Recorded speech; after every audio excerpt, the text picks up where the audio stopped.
500 note చేతిలో దొరికితే ఫ్రీగా పేదవాడి కళ్ళల్లో ఒక మెరుపు ఉంటది. వాళ్ళ అకౌంట్‌లో డబ్బులు పడ్డాయని మెసేజ్ వచ్చింది. ఏదైతే తల్లికి వందనం అని. ఒకళ్ళకైతే 13,000, ఇద్దరైతే 26,000, ముగ్గురైతే 39,000 ఇట్లాగా డబ్బులొచ్చినాయి. వీటిని తీసుకోవడానికి బ్యాంకుల దగ్గర, పోస్ట్ ఆఫీసుల దగ్గర బారులు తీరారు. ఈ తీరినటువంటి వాళ్ళు లోపలికెళ్ళి అకౌంట్‌లో ఆ క్యాష్ చూసుకుని చేతిలో తీసుకోగానే వాళ్ళ సంతోషం పట్టనలవి కానిది.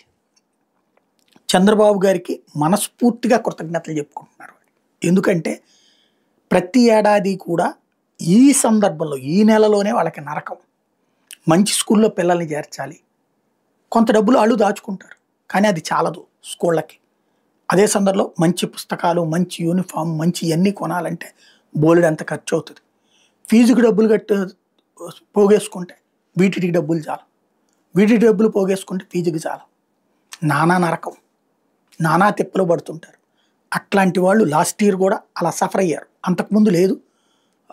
లాస్ట్ ఇయర్ అలా సఫర్ అయ్యారు. ఇప్పుడు అందులో అంతకుముందు 4 ఏళ్ళు జగన్ ఇచ్చిన ఒకళ్ళకే డబ్బులు ఓ 13,000 చేతికొచ్చినాయి కాబట్టి కొంతవరకు సాటిస్ఫాక్షన్. ఇప్పుడు ఇంత డబ్బులు చేతికొచ్చేటప్పటికి ఒక పిల్లల ముగ్గురో ఒకళ్ళో ఇద్దరో ముగ్గురో ఉంటే కనుక ముగ్గురులో ఒకళ్ళ ఫీజుకి పూర్తిగా వెళ్ళిపోయినట్టు. మిగతా వాళ్ళకి సంబంధించి అంటే పెద్ద వెసులుబాటు. ప్రతి ఒక్కళ్ళు డబ్బు తీసుకుంటున్న ప్రతి ఒక్కళ్ళు బాబు గారిని, లోకేష్ గారిని తలుచుకుంటున్నారని చెప్పడంలో అతిశయోక్తి ఏం లేదు.